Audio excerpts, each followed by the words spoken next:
Kozhikode corporation seat വിഭജനത്തെ ചൊല്ലി കോൺഗ്രസിൽ പൊട്ടിത്തെറി. കോൺഗ്രസ് ചാലപ്പുറം മണ്ഡലം കമ്മിറ്റി പ്രസിഡന്റ് എം അയ്യൂബ് ഉൾപ്പെടെ 12 പേർ രാജിക്കത്ത് സമർപ്പിച്ചു. ചാലപ്പുറം വാർഡ് CMPക്ക് നൽകിയതിൽ പ്രതിഷേധിച്ചാണ് രാജി. ഇന്ന് രാത്രി അന്തിമ തീരുമാനം അറിയിക്കും. തദ്ദേശ തെരഞ്ഞെടുപ്പിനിടെ തന്നെ കോൺഗ്രസിൽ കലഹവും തുടങ്ങി.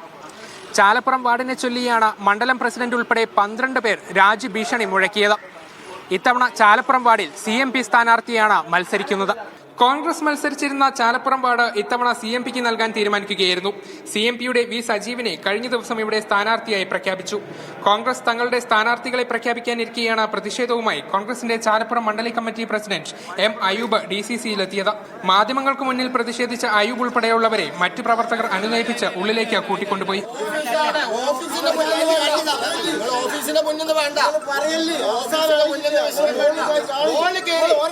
രാജിക്കത്ത് നൽകി മടങ്ങിയെത്തിയ അയ്യൂബ് പ്രതിഷേധം വ്യക്തമാക്കി. CMPയിൽ നിന്നും സീറ്റ് തിരിച്ചു പിടിക്കണമെന്നും തീരുമാനം അറിയിക്കാൻ രാത്രി വരെ സമയം കൊടുത്തിട്ടുണ്ടെന്നും ഇവർ പറഞ്ഞു. ആവശ്യമായിട്ടുള്ള കാര്യങ്ങൾ ഞാൻ കൊടുത്തിട്ടുണ്ട്, എന്റെ പരാതി ഞാൻ ബോധ്യപ്പെടുത്തിയിട്ടുണ്ട്, അത് അംഗീകരിക്കും എന്ന് പറഞ്ഞിട്ടുണ്ട്. അതിന്റെ ശേഷം ഞാൻ നിങ്ങളെ കാണും. എന്നാൽ CMPക്ക് സീറ്റ് നൽകിയ തീരുമാനത്തിൽ നിന്നും പിന്മാറേണ്ട എന്ന നിലപാടിലാണ് UDF. രമേശ് ചെന്നിത്തല ഉൾപ്പെടെയുള്ള നേതാക്കൾ DCCയിൽ ഉണ്ടായിരുന്നപ്പോഴാണ് പ്രതിഷേധവുമായി ഇവരെത്തിയത്. മീഡിയ 1 കോഴിക്കോട്.